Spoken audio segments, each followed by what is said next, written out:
ನಮಸ್ಕಾರ ಸ್ನೇಹಿತರೆ, ನಮ್ಮ ಮೈಥಾಲಜಿ ಮೀಡ್ಸ್ ಮೀ ಚಾನೆಲ್ಗೆ ನಿಮಗೆಲ್ಲರಿಗೂ ಸ್ವಾಗತ. ಶ್ರೀ ಶನಿ ಮಹಾತ್ಮೆ. ನಳ ದಮಯಂತಿ. ನಳ ನಿಷಧ ದೇಶದ ರಾಜ, ವಿದರ್ಭ ದೇಶದ ಭೀಮರಾಜನ ಮಗಳಾದ ದಮಯಂತಿ ಇವನ ರಾಣಿ. ನಳ ದಮಯಂತಿಯರ ಕತೆ ವಿಶ್ವವಿಖ್ಯಾತವಾಗಿದೆ. ಇವರು ದೇವತೆಗಳನ್ನು ಅಲಕ್ಷಿಸಿ ದಮಯಂತಿಯು ನಳನನ್ನು ವಿವಾಹವಾದುದರಿಂದ ಶನಿ ಭಗವಾನನಿಗೆ ನಳನ ಮೇಲೆ ಕೋಪ ಬಂದಿತು. ನಳ ತುಂಬಾ ನಿಯಮಗಳನ್ನು ಪಾಲಿಸುತ್ತಿದ್ದನು. ಅವನಲ್ಲಿ ಶನಿಯು ಯಾವ ದೋಷವನ್ನು ಕಾಣಲಾಗದೆ ಬಹುಕಾಲ ಕಾದು ಒಂದು ಸಲ ಕಾಲು ತೊಳೆಯುವಾಗ ಕಾಲಲ್ಲಿ ನೀರು ಸರಿಯಾಗಿ ಹಾಕಿ ಹಿಮ್ಮಡಿ ತೊಳೆಯದ ದೋಷಕ್ಕೆ ಅವನನ್ನು ಹಿಡಿದನು. ಇದರಿಂದ ನಳ ನಾನಾ ಕಷ್ಟಗಳನ್ನು ಅನುಭವಿಸಬೇಕಾಯಿತು. ದಮಯಂತಿ ಅಪರೂಪದ ಲಾವಣ್ಯವತಿ, ಸುಂದರಿ, ಲಕ್ಷ್ಮಿಯ ಪ್ರತಿರೂಪವೆಂದು ಹೇಳುತ್ತಿದ್ದರು. ಒಂದು ದಿನ ಅವಳು ತನ್ನ ಸಖಿಯರೊಡನೆ ಮಾತುಕತೆ ಆಡುತ್ತಿದ್ದಾಗ ಅವರೆಲ್ಲ ನಳನ ಸೌಂದರ್ಯವನ್ನು ಪರಾಕ್ರಮವನ್ನು ವರ್ಣಿಸಿದರು. ಆಗ ಅವಳಿಗೆ ನಳನನ್ನು ವಿವಾಹವಾಗುವ ಮನಸ್ಸಾಯಿತು. ಆದರೆ ಅದಕ್ಕಿಂತಲೂ ಒಂದು ಸ್ವಾರಸ್ಯವು ನಡೆಯಿತು. ದಮಯಂತಿ ಒಮ್ಮೆ ಸಖಿಯರೊಂದಿಗೆ ಸರೋವರದಲ್ಲಿ ಜಲಕ್ರೀಡೆ ಮಾಡುತ್ತಿರಲು ಒಂದು ಹಂಸವು ಅವಳ ಬಳಿಗೆ ಬಂದು, ದಮಯಂತಿ, ನಳ ಮಹಾರಾಜನು ರಹಸ್ಯವಾಗಿ ನಿನ್ನನ್ನು ಪ್ರೀತಿಸುತ್ತಿರುವವನು ಎಂದು ಮಾನವರ ಭಾಷೆಯಲ್ಲಿ ಹೇಳಿತು. ಆಗ ದಮಯಂತಿ ಹರ್ಷಿತಳಾಗಿ, ಹಂಸವೇ, ನೀನು ಈಗಲೇ ಹೋಗಿ ಅವನ ಮೇಲೆ ಪ್ರೀತಿಯನ್ನು ತಿಳಿಸು ಎಂದಳು. ಇಬ್ಬರ ನಡುವೆ ಹಂಸ ಪ್ರೇಮ ಸಂದೇಶವಾಹಕವಾಗಿ ಇಬ್ಬರಲ್ಲೂ ಪರಸ್ಪರ ಪ್ರೇಮ ಉಕ್ಕುವಂತೆ ಮಾಡಿತು. ಹೀಗಾಗಿ ನಳ ದಮಯಂತಿ ಒಬ್ಬರನ್ನೊಬ್ಬರು ಪ್ರೀತಿಸಿದರು. ದಮಯಂತಿಗೆ ನಳನನ್ನು ಬಿಟ್ಟು ಬೇರೇನೂ ಬೇಡವಾಯಿತು. ಅವನಿಲ್ಲದೆ ತಾನಿರಲಾರೆ ಎಂದು ಊಟ ನಿದ್ರೆಯನ್ನು ತೊರೆದಳು. ಆಗ ಅವಳ ಸಖಿಯರು ರಾಜ ಭೀಮನಲ್ಲಿಗೆ ಹೋಗಿ ವಿಷಯವನ್ನು ತಿಳಿಸಿದರು. ಭೀಮನಿಗೆ ದಮಯಂತಿಗೆ ಮದುವೆಯ ವಯಸ್ಸಾಗಿದೆ, ತಾನಿನ್ನು ಸುಮ್ಮನಿರಬಾರದು ಎಂದು ಅವಳ ಸ್ವಯಂವರವನ್ನು ಏರ್ಪಡಿಸಿದನು. ರಾಜಕುಮಾರಿಯ ಸ್ವಯಂವರವೆಂದರೆ ಕೇಳಬೇಕೆ? ಅಂಗವಂಗ ಕಳಿಂಗಾದಿ ದೇಶಗಳಿಂದ ರಾಜರು ನಾನು ತಾನೆಂದು ಬರತೊಡಗಿದರು. ಸ್ವಯಂವರದಲ್ಲಿ ವಧು ತನಗೆ ಬೇಕಾದ ವರನನ್ನು ಆರಿಸಿಕೊಳ್ಳುವ ಸ್ವಾತಂತ್ರ್ಯವನ್ನು ಕೊಡಲಾಗುತ್ತಿತ್ತು. ಕುದುರೆ ಆನೆಗಳನ್ನೇರಿ ರಾಜಶ್ರೇಷ್ಠರು ಸ್ವಯಂವರಕ್ಕೆ ಬಂದರು. ಅರಸರೆಲ್ಲ ಅಲ್ಲದೆ ದೇವತೆಗಳ ಒಡೆಯ ಇಂದ್ರನೂ ಬಂದನು. ಹೀಗೆ ಅನೇಕ ದೇವತೆಗಳಲ್ಲಿ ಅಗ್ನಿ, ವರುಣರೂ ಬಂದರು. ಎಲ್ಲರಿಗೂ ದಮಯಂತಿ ತನ್ನನ್ನೇ ವರಿಸುವ ಕಾತರ. ಅವಳ ಸೌಂದರ್ಯ ಜಗದ್ವಿಖ್ಯಾತವೂ ಆಗಿತ್ತು. ದೇವತೆಗಳು ಸ್ವಯಂವರಕ್ಕೆ ಬಂದಿದ್ದ ನಳನನ್ನು ಕಂಡು, ನಳನೇ, ನೀನು ದಮಯಂತಿಯನ್ನು ಕಂಡು ನಮ್ಮಲ್ಲಿ ಯಾರನ್ನಾದರೂ ಒಬ್ಬರನ್ನು ವರಿಸೆಂದು ಹೇಳಿ ಬಾ ಎಂದರು. ನಳ ಮೊದಲು ಇಂದ್ರನಿಗೆ ಆಗುವುದಿಲ್ಲ ಎಂದನು. ಆದರೆ ದೇವತೆಗಳ ಒಡೆಯನ ಆಜ್ಞೆ. ಇಂದ್ರ ದಮಯಂತಿ ಅಂತಃಪುರಕ್ಕೆ ಹೋಗಿ ಬರಲು ಆಜ್ಞೆ ಮಾಡಿದನು. ತನ್ನ ರಕ್ಷಣೆಯಿಂದ ಅವನು ಯಾವ ರಾಜಭಟ್ಟರಿಗೂ ಕಾಣಿಸಿಕೊಳ್ಳದಂತೆ ಮಾಡಿದನು. ನಳ ನೇರ ದಮಯಂತಿ ಇದ್ದಲ್ಲಿಗೆ ಬಂದು ದೇವತೆಗಳ ಅಭಿಪ್ರಾಯವನ್ನು ತಿಳಿಸಿದನು. ಇದರಿಂದ ದಮಯಂತಿ ವಿಚಲಿತಲಾಗಲಿಲ್ಲ. ಬದಲಿಗೆ ಅವಳಿಗೆ ನಳನ ಮೇಲೆ ಹೆಚ್ಚು ಅಭಿಲಾಷೆ ಉಂಟಾಯಿತು. ಅವನ ಪುರುಷ ಸೌಂದರ್ಯ ನೋಡಿ ಇವನೇ ನನ್ನ ಪತಿ ಎಂದು ನಿರ್ಧರಿಸಿದಳು. ಸ್ವಯಂವರ ಏರ್ಪಾಡಾಯಿತು. ದೇವತೆಗಳು ಎಲ್ಲರೂ ದಮಯಂತಿಗೆ ನಳನಂತೆ ಕಂಡುಬಂದರು. ಇವರಲ್ಲಿ ನಿಜವಾದ ನಳನಾರೆಂಬುದು ಪತ್ತೆ ಮಾಡಲಾಗಲಿಲ್ಲ. ಆದರೆ ಇದು ದೇವತೆಗಳಿಗೆ ವಿನೋದವೂ ಆಗಿತ್ತು. ದಮಯಂತಿ ಎಲ್ಲರಲ್ಲೂ ತಮ್ಮ ನಿಜರೂಪ ತೋರಿರೆಂದು ಕೋರಿದಳು. ಆಗ ಅವರಾರ ಹಣೆಯ ಮೇಲೂ ಬೆವರು ಕಾಣಿಸಲಿಲ್ಲ. ಅವರ ಶರೀರಗಳು ಗಾಳಿಯಲ್ಲಿ ತೇಲಿದವು. ಅವರಾರು ಕಣ್ಣು ಮಿಡಿಕಿಸಲೇ ಇಲ್ಲ. ಕಣ್ಣುಗಳು ಮಾತ್ರ ತೆರೆದುಕೊಂಡಿದ್ದವು. ಆಗ ಅವಳಿಗೆ ನಿಜವಾದ ನಳನಾರೆಂದು ತಿಳಿಯಲು ಸಾಧ್ಯವಾಗಿ ನಳರಾಜನ ಕೊರಳಿಗೆ ಮಾಲೆ ಹಾಕಿದಳು. ಇದು ಅನೇಕ ಮಹಾರಾಜರಿಗೆ ಬೇಸರ ತಂದಿತು. ದಮಯಂತಿ ತಮ್ಮ ನಾರನ್ನು ಕಣ್ಣೆತ್ತಿ ಸಹ ನೋಡಲಿಲ್ಲವಲ್ಲ ಎಂದು ತಳಮಳಿಸಿದರು. ದೇವತೆಗಳು ವರನನ್ನು ಅಭಿನಂದಿಸಿ ಕಾಣಿಕೆಗಳನ್ನಿತ್ತರು. ಅಗ್ನಿ ಮತ್ತು ವರುಣರು ನಳನಿಗೆ ಬೇಕೆನಿಸಿದಾಗಲೆಲ್ಲ ಬೆಂಕಿ ಮತ್ತು ನೀರು ಕೊಡುವುದಾಗಿ ವಾಗ್ದಾನ ನೀಡಿದರು. ಅಗ್ನಿಯಿಂದ ನಳನ ದೇಹ ಸುಡದೆಂದರು. ನಳ ನೀರಿನಲ್ಲಿ ಮುಳುಗಿ ಹೋಗನೆಂದು ವರ ಕೊಟ್ಟರು. ನಳ ದಮಯಂತಿಯರ ವಿವಾಹ ಅದ್ದೂರಿಯಾಗಿ ನಡೆಯಿತು. ಇದರಿಂದ ಅವರಿಗೆ ಇಂದ್ರಸೇನ ಮತ್ತು ಇಂದ್ರಸೇನಿ ಎಂಬ ಇಬ್ಬರು ಮಕ್ಕಳಾದರು. ಕಲಿ ಎಂಬುವನು ದಮಯಂತಿಯನ್ನು ವಿವಾಹಲಾಗಲಾಶಿಸಿದನು.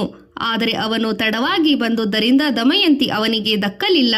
ಇದಕ್ಕಾಗಿ ನಳನಲ್ಲಿ ಪ್ರತಿಕಾರ ಮನೋಭಾವ ತೋರಿ ಅದಕ್ಕಾಗಿ ಕಾಯುತ್ತಿದ್ದನು. 12 ವರ್ಷಗಳ ಕಾಲ ನಳನ ಅರಮನೆಯಲ್ಲಿ ಅವನಿಗೆ ಕಾಣಿಸಿಕೊಳ್ಳದೆ ಅವಕಾಶಕ್ಕಾಗಿ ಕಾಯುತ್ತಿದ್ದನು. ನಳ ಒಮ್ಮೆ ಸಂಜೆ ಪ್ರಾರ್ಥನಾ ಸಮಯದಲ್ಲಿ ಸರಿಯಾಗಿ ಶೌಚ ಮಾಡಿಕೊಳ್ಳುವುದನ್ನು ಗಮನಿಸಿ ಕಲಿಯು ಅವನ ಹೆಗಲೇರಿಕೊಂಡನು. ನಳನಿಗೆ ಆಗಲೇ ಶನಿಯ ದೃಷ್ಟಿಯು ತಾಕಿತು. ಕಲಿಯು ನಳನನ್ನು ಹೇಗಾದರೂ ರಾಜಭ್ರಷ್ಟನನ್ನಾಗಿಸಲು ಹವಣಿಸಿದನು. ಪುಷ್ಕರ ನಳನ ತಮ್ಮ, ಆದರೆ ಅವಿದೆಯ ದುಷ್ಟ. ಪುಷ್ಕರ ನಳನನ್ನು ಒಮ್ಮೆ ದ್ಯೂತಕ್ಕೆ ಕರೆದನು. ನಳ ರಾಜಧರ್ಮದಿಂದ ಪುಷ್ಕರರೊಂದಿಗೆ ಪಗಡೆ ಆಟವಾಡಿ ತನ್ನ ಅರಮನೆ ರಾಜ್ಯಕೋಶಗಳನ್ನು ಪಣಕ್ಕಿಟ್ಟು ಕಳೆದುಕೊಂಡನು. ದಮಯಂತಿಗೆ ಕಣ್ಣೀರು ಉಕ್ಕಿ ಹರಿಯಿತು. ನಳ ರಾಜ್ಯವಿಹೀನನಾಗಿ ಕಾಡಿಗೆ ಹೊರಟನು. ಅವನು ದಮಯಂತಿಯನ್ನು ನಿರ್ಲಕ್ಷಿಸಿದನು. ಆದರೆ ದಮಯಂತಿ ಪತಿಯ ದಾರಿ ಹಿಡಿದು ಅವನ ಹಿಂದೆ ಕಾಡಿಗೆ ಬಂದಳು. ಅವಳು ಜಾಣತನದಿಂದ ತನ್ನ 2 ಮಕ್ಕಳನ್ನು ವಿದರ್ಭಕ್ಕೆ ತನ್ನ ತಂದೆ ರಕ್ಷಣೆ ಇರಲು ಕಳುಹಿಸಿಬಿಟ್ಟಿದ್ದಳು. ಪುಷ್ಕರ ಈಗ ನಿಷಧ ದೇಶದ ರಾಜನಾಗಿ ಮೆರೆದನು. ಅವನು ನಳನಿಗೆ ಯಾರು ಅನ್ನ ನೀರು ಕೊಡಬಾರದೆಂದು ಆಜ್ಞೆ ಮಾಡಿದನು. ನಳನು ದಮಯಂತಿ ತನ್ನ ಹಿಂದೆ ಬರುತ್ತಿದ್ದನ್ನು ಕಂಡು, ಪ್ರಿಯೇ, ನೀನು ನನ್ನನ್ನು ಅನುಸರಿಸುವುದು ಎಷ್ಟು ದೂರ ಬರುವೆ? ನಿನ್ನ ಕೋಮಲ ಶರೀರ ಈ ತಾಪವನ್ನು ತಾಳದು. ನೀನು ಬೇಗನೆ ನಿನ್ನ ತಂದೆಯ ಮನೆಗೆ ಹೊರಟು ಹೋಗು ಎಂದು ಹೇಳಿದನು. ದಮಯಂತಿ ಒಪ್ಪಲಿಲ್ಲ. ಕಾಡಿನಲ್ಲಿ ಮುನಿಗಳ ಆಶ್ರಮದಲ್ಲಿ ನಿಮ್ಮೊಡನೆ ಇದ್ದು ಗೆಡ್ಡೆ ಗೆಣಸುಗಳನ್ನು ತಿಂದು ಜೀವಿಸುವೆ ಎಂದು ಬಿಟ್ಟಳು. ನೀವು ಬಡತನ ಅನುಭವಿಸುವಾಗ ಸತಿಯಾದ ನಾನು ಅರಮನೆಯಲ್ಲಿ ಸುಖದ ಸುಪ್ಪತ್ತಿಗೆಯಲ್ಲಿರಬೇಕೇ ಎಂದಳು. ಕಾಡಿಗೆ ಒಂದು ಗುಡಿಸಲಲ್ಲಿ 2 ರಾತ್ರಿ ತಂಗಿದ್ದರು. ಇಬ್ಬರಿಗೂ ನಿದ್ರೆ ಬಂತು. ಕಲಿಪುರುಷನ ಮಹಿಮೆ, ಶನಿದೇವನ ಪ್ರಭಾವ. ನಳನ ಮೇಲಿದ್ದ ಅಂಗವಸ್ತ್ರವನ್ನು ಒಂದು ಪಕ್ಷಿಯು ಹಾರಿಸಿಕೊಂಡು ಹೋಯಿತು. ದಿಕ್ಕು ಕಾಣದ ನಳ ಹೆಂಡತಿಯ ಸೀರೆಯನ್ನು ತುಸು ಹರಿದು ಅದನ್ನೇ ತೊಟ್ಟು ಅವಳನ್ನು ಅಲ್ಲಿಯೇ ಬಿಟ್ಟು ಹೊರಟು ಹೋದನು. ಹೀಗಾದರೂ ದಮಯಂತಿ ತನ್ನ ತಂದೆಯ ಮನೆ ಸೇರುವಳೆಂದು ಅವನು ಊಹಿಸಿದನು. ದಮಯಂತಿ ಕಾಡಿನಲ್ಲಿ ಒಬ್ಬಳೇ ಉಳಿದಳು. ಅವಳಿಗೆ ಭಯವಾಯಿತು. ವನ್ಯ ಮೃಗಗಳು ತನ್ನನ್ನು ಹಿಂಸಿಸುವುದೋ ಎಂದು ನಡುಗಿ ಹೋದಳು. ಕಾಡಿನಲ್ಲಿ ಹಾಡಿಕೊಂಡು ನಡೆಯುತ್ತಾ 2 ಸಾಧುಗಳ ಕುಟೀರವನ್ನು ತಲುಪಿದಳು. ಅವಳಿಗಾಗಿ ಸಾಂತ್ವನ ನೀಡಿ ಒಂದು ದಿನ ನಿನ್ನ ಬಾಳು ಸುಖಮಯವಾಗುತ್ತೆಂದು ಹರಸಿದರು. ಆದರೂ ಮಾಯೆ ಆವರಿಸಿ ಮತ್ತೆ ದಮಯಂತಿ ಏಕಾಂಗಿಯಾದಳು. ಕಡೆಗೆ ಪ್ರಯಾಣಿಕರ ಒಂದು ಗುಂಪನ್ನು ಸೇರಿಕೊಂಡಳು. ಆದರೆ ಅವಳು ಬಂದ ಕ್ಷಣದಲ್ಲಿ ಅವರ ಗುಂಡಾರಗಳು ಹುಚ್ಚಾನೆಗಳ ದಾಳಿಯಿಂದಾಗಿ ನಾಶವಾದವು. ಅವರೆಲ್ಲ ದಮಯಂತಿಯನ್ನು ಯಾರೋ ನತದೃಷ್ಟ ಹೆಣ್ಣು, ಇವಳಿಂದ ನಮಗೋ ಕಷ್ಟವೆಂದು ಆಡಿ ಬಿಟ್ಟರು. ದುಃಖಿಸುತ್ತಾ ದಮಯಂತಿ ತನ್ನ ಹರಿದ ಸೀರೆಯಲ್ಲೇ ಛೇದಿ ಎಂಬ ನಗರಕ್ಕೆ ಬಂದಳು. ಅಲ್ಲಿ ಸುಭಾವು ಎಂಬ ರಾಜನು ಆಳುತ್ತಿದ್ದನು.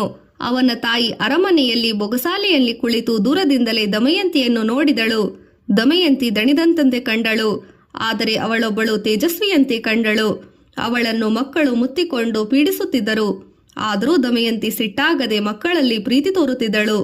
ಸುಭಾವುವಿನ ತಾಯಿ ತನ್ನ ಸಖೀರನ್ನು ಕರೆದು ದಮಯಂತಿಯನ್ನು ಅರಮನೆಗೆ ಕರೆತರಲು ಹೇಳಿದಳು. ದಮಯಂತಿಯು ಸುಭಾವುವಿನ ತಾಯಿಗೆ ತಾನಾರೆಂಬುದನ್ನು ವಿವರವಾಗಿ ತಿಳಿಸಿದಳು. ಆದರೆ ತನ್ನ ಗಂಡನ ಹೆಸರನ್ನು ಮಾತ್ರ ಹೇಳಲಿಲ್ಲ. ರಾಣಿ ದಮಯಂತಿಗೆ ರಾಜಕುಮಾರಿ ಸುನಂದಾಳ ಚಾರಳಾಗಿ ಸ್ಥಾನವನ್ನು ನೀಡಿದಳು. ಆದರೆ ದಮಯಂತಿಯು, ನಾನು ಮತ್ತೊಬ್ಬರ ತಿಂದುಳಿದ ಆಹಾರ ತಿನ್ನುವುದಿಲ್ಲ, ಮತ್ತೊಬ್ಬರ ಪಾದ ತೊಳೆಯುವುದಿಲ್ಲ, ಹಾಗೂ ಅಪರಿಚಿತರ ಗಂಡಸರೊಂದಿಗೆ ಮಾತನಾಡುವುದಿಲ್ಲ ಎಂಬ 3 ನಿಬಂಧನೆಗಳನ್ನು ಹಾಕಿದಳು. ಈ ಮಧ್ಯೆ ಮಗಳು ಅಳಿಯನನ್ನು ಕಾಣದ ಭೀಮನು ಬ್ರಾಹ್ಮಣರನ್ನು ಕೇಳಿ ಅವರನ್ನು ಹುಡುಕಿ ಬರಲು ಹೇಳಿ ಕಳುಹಿಸಿದನು. ಬ್ರಾಹ್ಮಣರು 4 ದಿಕ್ಕುಗಳಲ್ಲಿ ಅರಸತೊಡಗಿದರು. ಬ್ರಾಹ್ಮಣರ ಪೈಕಿ ಒಬ್ಬ ಸುಭಾವುವಿನ ರಾಜ್ಯಕ್ಕೆ ಬಂದು ಅಲ್ಲಿ ರಾಜನ ಮಗಳು ಸುನಂದಾಳ ಬಳಿ ದಮಯಂತಿದ್ದುದನ್ನು ಕಂಡು ಅವನು ದಮಯಂತಿಗೆ, ಅಮ್ಮ, ನನ್ನ ಹೆಸರು ಸುದೇವ. ನಾನು ಭೀಮರಾಜನು ನಿನ್ನನ್ನು ಹುಡುಕಲೆಂದು ಕಳುಹಿಸಿದ 100 ಬ್ರಾಹ್ಮಣರ ಪೈಕಿ ನಾನೂ ಒಬ್ಬ. ನಿನ್ನ ತಂದೆ ತಾಯಿ ಮಕ್ಕಳು ಎಲ್ಲ ಆರೋಗ್ಯವಾಗಿದ್ದಾರೆ. ನಿನ್ನ ಸಹೋದರರು ಕ್ಷೇಮದಿಂದಿದ್ದಾರೆ ಎಂದು ಹೇಳಿದನು. ಬ್ರಾಹ್ಮಣನ ಮಾತನ್ನು ಕೇಳಿ ದಮಯಂತಿಯ ಕಣ್ಣುಗಳಿಂದ ನೀರು ಹರಿಯಿತು. ರಾಣಿಯ ಕೋರಿಕೆ ಮೇರೆಗೆ ಸುದೇವನು ದಮಯಂತಿಯ ಕಥೆಯನ್ನು ಹೇಳಿದನು. ರಾಣಿ ದಮಯಂತಿಯನ್ನು ತಬ್ಬಿಕೊಂಡು, ಇಷ್ಟು ದಿನ ನೀನು ಯಾರೆಂದು ನನಗೆ ಹೇಳಲಿಲ್ಲ. ನಾನು ನಿನ್ನ ತಾಯಿ, ಅಕ್ಕ, ತಂಗಿಯರು ಎಂದಳು.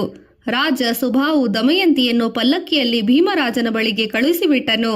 ಇತ್ತ ನಳನು ಬೆತ್ತಲೆಯ ಭಿಕ್ಷುಕನಂತೆ ತುಂಡು ಬಟ್ಟೆ ಉಟ್ಟು ಬರುತ್ತಿದ್ದಬೇಕಾದರೆ ದಾರಿಯಲ್ಲಿ ಅವನನ್ನು ನಾಗರಾಜನಾದ ಕಾರ್ಕೋಟಕನು ಕಚ್ಚಲು ಅದರ ವಿಷದಿಂದ ಅಡ್ಡಮೋರೆಯ ಗಂಟು ಮೂಗಿನ ಕುರುಪಿಯಾದನು. ಅವನು ನಳನೆಂದು ಯಾರೂ ಹೇಳುವಂತಿರಲಿಲ್ಲ. ಬಳಿಕ ನಳನು ಅಯೋಧ್ಯೆಗೆ ಬಂದು ಅಲ್ಲಿಯ ರಾಜನ ಬಳಿ ಅಶ್ವಪಾಲಕನಾಗಿ ಕೆಲಸಕ್ಕೆ ಸೇರಿದನು. ನಳನಿಗೆ ಒಳ್ಳೆ ಅಡುಗೆ ಮಾಡಲು ಬರುತ್ತಿತ್ತು. ಅಯೋಧ್ಯೆಯ ರಾಜ ಋತುಪರ್ಣ ತುಂಬಾ ಅದೃಷ್ಟವಂತನಿದ್ದನು. ದಮಯಂತಿಯ ನರಸಿ ಹೋದ ಬ್ರಾಹ್ಮಣರ ಪೈಕಿ ಪರ್ನಾದ ಎಂಬುವನು ಅಯೋಧ್ಯೆಗೆ ಹೋಗಿದ್ದನು. ಅಲ್ಲಿ ಕುರುಪನಾಗಿದ್ದ ಒಬ್ಬ ರತಿಕನನ್ನು ಕಂಡು ಮಾತನಾಡಿಸಿದಾಗ ಅವನು ತನ್ನ ಹೆಂಡತಿಯನ್ನು ಕಳೆದುಕೊಂಡೆನೆಂದು ಅವನಲ್ಲಿ ಹೇಳಿಕೊಂಡಿದ್ದನು. ಆದರೆ ತಾನು ನಳನೆಂದು ಹೇಳಿರಲಿಲ್ಲ. ಪರ್ನಾದನು ದಮಯಂತಿಗೆ ಆತನ ವಿಷಯ ಹೇಳಿ, ಅಮ್ಮ, ಕುರೂಪಿಯು ಹೇಳಿದ್ದ ತನ್ನ ಕಥೆಯಲ್ಲಿ ನಿಮ್ಮ ಕುಟುಂಬದ ಸಮಸ್ಯೆಯೂ ಇದೆ, ಈ ಕಥೆಯೂ ಆಗಿದೆ ಎಂದು ಹೇಳಿದನು. ಆಗ ದಮಯಂತಿ ತನ್ನ ಗಂಡನು ಅವನೇ ಇರಬೇಕೆಂದು ಊಹಿಸಿದಳು. ಆದರೆ ಪರ್ನಾದನು ನಳನು ಕುರೂಪಿಯಾಗಿರುವ ಬಗೆಗೆ ಹೇಳಲಿಲ್ಲ. ದಮಯಂತಿಯು 2ನೇ ಸ್ವಯಂವರವನ್ನು ಏರ್ಪಡಿಸಿದಳು. ಅವಳು ಬ್ರಾಹ್ಮಣನ ಸುದೇವನಿಗೆ ಅಯೋಧ್ಯೆಯ ರಾಜನ ಬಳಿ ಒಬ್ಬ ಸಾರಥಿ ಇರುವನಂತೆ, ಅವನಿಗೂ ಸ್ವಯಂವರಕ್ಕೆ ಬರಲು ಹೇಳಿ, ಬಹು ಹಿಂದೆ ದಮಯಂತಿಯು ಮೊದಲ ಗಂಡನನ್ನು ಕಳೆದುಕೊಂಡ ಕಾರಣ 2ನೇ ಗಂಡನನ್ನು ಆಯ್ಕೆ ಮಾಡಿಕೊಳ್ಳುವಳು ಎಂದು ಹೇಳಿ ಎಂದು ತಿಳಿಸಿದಳು. ಋತುಪರ್ಣನಿಗೆ ಕರೆ ಹೋಯಿತು. ಅವನ ಸಾರಥಿ ನಳ ಉತ್ತಮನಾದ ಅಶ್ವವನ್ನಾರಿಸಿಕೊಂಡು ರಥಕ್ಕೆ ಕಟ್ಟಿದ್ದನು. ಋತುಪರ್ಣ ರಥದಲ್ಲಿ ಕುಳಿತುಕೊಳ್ಳಲು ನಳನು ಅತಿ ವೇಗದಲ್ಲಿ ರಥವನ್ನು ಓಡಿಸಿದನು. ಅರಣ್ಯವನ್ನು ದಾಟಿ ಅನತಿ ಕಾಲದಲ್ಲಿ ನಳನು ರಥವನ್ನು ವಿದರ್ಭಕ್ಕೆ ತಂದಿದ್ದನು. ವಿದರ್ಭಕ್ಕೆ ಬಂದಾಗ ನಳನ ಸ್ವಂತ ಕುದುರೆಗಳು ಭೀಮರಾಜನ ಕುದುರೆ ಲಾಯದಲ್ಲಿದ್ದವು. ಅವುಗಳು ತಮ್ಮ ಯಜಮಾನನನ್ನು ವಾಸನೆಯಿಂದ ಗುರುತಿಸಿ ಖುಷಿಯಿಂದ ಕೆನ್ನೆಯನ್ನು ತೊಡಗಿದವು. ಇದನ್ನು ಕೇಳಿಸಿಕೊಂಡ ದಮಯಂತಿ ತನ್ನ ಗಂಡನು ಬಂದಿರುವುದನ್ನು ಊಹಿಸಿದಳು. ಋತುಪರ್ಣನು ಭೀಮರಾಜನನ್ನು ಕಂಡು ದಮಯಂತಿಯ ಸ್ವಯಂವರವನ್ನು ಏರ್ಪಡಿಸಿದ್ದರಿಂದ ನಾನೂ ಬಂದಿರುವೆ ಎಂದು ಹೇಳಿದನು. ಆದರೆ ಈ ವಿಷಯ ದಮಯಂತಿಯ ತಂದೆಗೆ ತಿಳಿದಿರಲಿಲ್ಲ. ಆದುದರಿಂದ ಅವನು ಯಾವ ಅತಿಥಿಗಳಿಗೂ ಸ್ವಾಗತಿಸುವ ತಯಾರಿ ಮಾಡಿರಲಿಲ್ಲ. ಅವನು ಚಕಿತಗೊಂಡನು. ಈ ಮಧ್ಯೆ ದಮಯಂತಿ ತನ್ನ ದಾಸಿ ಕೇಶಿನಿಯನ್ನು ಕರೆದು, ಹತ್ತಿರದಿಂದ ಹೋಗಿ ಸಾರಥಿಯನ್ನು ನೋಡಿ ಬಾ ಎಂದು ಹೇಳಿ ಕಳುಹಿಸಿದಳು. ಅವಳು ಕೂಡಲೇ ನಳನಿದ್ದಲ್ಲಿ ಹೋಗಿ ಬೇಗನೆ ಹಿಂತಿರುಗಿ ಬಾ ಎಂದಳು. ಅಮ್ಮ, ದಮಯಂತಿ ಏನೆಂದು ಹೇಳಲಿ? ಸಾರಥಿಯ ಬಳಿ ಬೆಂಕಿ ಹೊತ್ತಿಸಲು ಏನೂ ಇಲ್ಲ. ಆದರೂ ತಾನಾಗಿಯೇ ಬೆಂಕಿ ಹೊತ್ತಿಕೊಂಡಿತು. ಅವನ ಬಳಿ ಇದ್ದ ತಂಬಿಗೆಯಲ್ಲಿ ನೀರೇ ಇಲ್ಲ. ಆದರೂ ಕಾಲು ತೊಳೆಯಲು ನೀರು ಅದರಲ್ಲೇ ಸಿಕ್ಕಿತು ಎಂದು ಹೇಳಿದಳು. ಆಗ ದಮಯಂತಿ ಕೇಶಿನಿಗೆ, ನೋಡು, ಅವನಲ್ಲಿಗೆ ಹೋಗಿ ಆತ ಬೇಯಿಸುತ್ತಿರುವ ಮಾಂಸದ ಒಂದು ತುಂಡನ್ನು ಕೊಂಡು ಎಂದು ಕೇಳಿ ತೆಗೆದುಕೊಂಡು ಬಾ ಎಂದು ಹೇಳಿ ಕಳುಹಿಸಿದಳು. ಆಗ ದಿನಗಳಲ್ಲಿ ಅಡುಗೆ ಬೇಯಿಸಲು ರಾಜರು ಸಾರಥಿಗೆ ಹೇಳುವ ಪರಿಪಾಠವೆನಿಸಿತು. ಏಕೆಂದರೆ ಬೇರೆ ಯಾರನ್ನೋ ನಂಬುವಂತಿರಲಿಲ್ಲ. ಕೇಶಿನಿ ಕೇಳಿದಳೆಂದು ನಳ ಅವಳಿಗೆ ಬೇಯಿಸಿದ ಮಾಂಸವನ್ನು ಕೊಟ್ಟು ಕಳಿಸಿದನು. ದಮಯಂತಿ ಅದರ ರುಚಿಯನ್ನು ನೋಡಿ ಇಂಥ ಪಾಕ ತಯಾರಿಸಲು ತನ್ನ ಗಂಡ ನಳನೊಬ್ಬನಿಗೆ ಸಾಧ್ಯ ಎಂಬುದನ್ನು ಮನಗಂಡಳು. ಅವಳ ಕಣ್ಣುಗಳಲ್ಲಿ ನೀರು ಹರಿಯಿತು. ತನ್ನ 2 ಮಕ್ಕಳನ್ನು ಕರೆದು, ಮಕ್ಕಳೇ ನೋಡಿ, ಕುದುರೆ ಲಾಯದ ಹೊರಗೆ ಅಡುಗೆ ಮಾಡುತ್ತಿರುವ ವ್ಯಕ್ತಿಯನ್ನು ಅಪ್ಪ ಎಂದು ಕರೆಯಿರಿ ಎಂದು ಹೇಳಿದಳು. ಮಕ್ಕಳು ತಾಯಿ ಹೇಳಿದಂತೆ ಮಾಡಿದವು. ನಳನು ಅವರಿಬ್ಬರನ್ನೂ ಕಂಡು ಗಳಗಳನೆ ಹತ್ತು ಬಿಟ್ಟನು. ಕೇಶಿನಿ ಮಕ್ಕಳನ್ನು ಹಿಂದಕ್ಕೆ ಕರೆತಂದು ದಮಯಂತಿಗೆ ನಡೆದುದನ್ನೆಲ್ಲ ಹೇಳಿದಳು. ದಮಯಂತಿ ತನ್ನ ತಂದೆಗೆ ಅನುಮತಿ ಬೇಡಿ ಋತುಪರ್ಣ ರಾಜನ ರಥದ ಸಾರಥಿಯನ್ನು ತನ್ನ ಕೋಣೆಗೆ ಕಳುಹಿಸಲು ಹೇಳಿದಳು. ತಂದೆಯೂ ಒಪ್ಪಿದನು. ದಮಯಂತಿಯ ಕೋಣೆಗೆ ನಳನು ತನ್ನ ಕುರೂಪ ದೇಹದಲ್ಲಿ ಬಂದು ನಿಂತುಕೊಂಡನು. ಆಗ ದಮಯಂತಿಯು, ನಿನಗೆ ನಳ ಮಹಾರಾಜ ಗೊತ್ತೇ? ಆತನೇ ಕಾಡಿನಲ್ಲಿ ತನ್ನ ಹೆಂಡತಿಯನ್ನು ಬಿಟ್ಟು ಹೋದನು ಎಂದು ಹೇಳಿದಳು. ಅದಕ್ಕೆ ನಳನು, ಅದು ನನ್ನ ತಪ್ಪಲ್ಲ, ನನ್ನನ್ನು ಕಲಿಪುರುಷನು ಬಾಧಿಸುತ್ತಿದ್ದಾನೆ. ಆದರೆ ದಮಯಂತಿ ಮಹಾರಾಣಿ ಹೇಗೆ ತಾನೇ 2ನೇ ಗಂಡನನ್ನು ಆರಿಸುವಳು? ಆಕೆ ನಳನನ್ನು ಮರೆತಳೆ ಎಂದು ಕೇಳಿದನು. ನಡುಗುತ್ತಾ ದಮಯಂತಿಯು ನಳನ ಕಾಲುಗಳ ಮೇಲೆ ಬಿದ್ದು, ನನ್ನನ್ನು ಕ್ಷಮಿಸಿರಿ, ನಳನು ಬರಲೆಂದು ನಾನು ಈ ರೀತಿ ಮಾಡಿದೆ. 1 ದಿನಕ್ಕೆ 100 ಮೈಲಿಗಳ ವೇಗದಲ್ಲಿ ಕುದುರೆಗಳನ್ನು ಓಡಿಸುವ ನಳನಷ್ಟೇ ಬಲ್ಲನು. ನಳನನ್ನು ನಾನು ದೇವತೆಗಳನ್ನು ಇರುವಾಗ ವರಿಸಿಕೊಂಡಿರುವುದನ್ನು ಮರೆತಿದ್ದೀರಾ? ವಾಯುದೇವರಾಣೆ, ನಾನು ಎಂದಿಗೂ ನಿಮಗೆ ವಿಧೇಯಳು ಎಂದು ರೋಧಿಸುತ್ತಾ ಹೇಳಿದಳು. ದಮಯಂತಿ ಮಾತು ಕೇಳಿದ ವಾಯುದೇವನು, ಅಯ್ಯ ನಳ ಮಹಾರಾಜ, ಆಕೆ ಸತ್ಯವನ್ನು ನುಡಿಯುತ್ತಿದ್ದಾಳೆ, ಅವಳನ್ನು ಒಪ್ಪಿಕೋ ಎಂದು ಆಕಾಶದಲ್ಲಿ ನಿಂತು ನುಡಿದನು. ಇಂದ್ರನ ಅನುಗ್ರಹದಿಂದ ನಳನ ತನ್ನ ನಿಜರೂಪವನ್ನು ಪಡೆದನು. ಗಂಡನನ್ನು ಕಂಡು ದಮಯಂತಿ ಗಳಗಳನೆ ಹತ್ತು ಬಿಟ್ಟಳು. ಪತಿ ಪತ್ನಿಯರ ಸಮಾಗಮವಾಯಿತು. ಶನೇಶ್ವರನ ದೃಷ್ಟಿಯಿಂದಾಗಿ ಇಬ್ಬರು ಅಗಲಿರಬೇಕಾಯಿತು. ನಳನು ನಾನಾ ಕಷ್ಟಗಳನ್ನು ಅನುಭವಿಸಬೇಕಾಯಿತು. ಎಲ್ಲ ಕಷ್ಟಗಳನ್ನು ನೀಗಿ ನಳನು ರಾಜ್ಯವ ಆಳತೊಡಗಿದನು. ಶನಿಯ ವೇಗ ಕಡಿಮೆಯಾಗಲಿಲ್ಲ. ಅದರಿಂದ ನಾರದರ ಉಪದೇಶದಂತೆ ನಳ ತೀರ್ಥಯಾತ್ರೆ ಕೈಗೊಂಡನು. ಮಾರ್ಗದಲ್ಲಿ ಭೇಟಿಯಾದ ಭಾರದ್ವಾಜರ ಉಪದೇಶದಂತೆ ಅವನನ್ನು ಒಂದು ತೀರ್ಥವನ್ನು ನಿರ್ಮಿಸಿ ಸ್ನಾನ ಮಾಡಿ ಶಿವನನ್ನು ಆರಾಧಿಸಲು ಶಿವಾಲಯವನ್ನು ಹೊಕ್ಕಾಗ ಅವನನ್ನು ಹಿಡಿದಿದ್ದ ಶನಿಯು ಆಲಯದೊಳಗೆ ಹೋಗಲು ಹೆದರಿ ಹೊರಗೆ ಉಳಿದು ಬಿಟ್ಟನು. ನಳನಿಗೆ ಅನುಗ್ರಹಿಸಿದನು. ನಳನು ನಿರ್ಮಿಸಿದ ತೀರ್ಥಕ್ಷೇತ್ರವೇ ತಿರುನಳ್ಳಾರು ಎಂದು ಪ್ರಸಿದ್ಧವಾಯಿತು.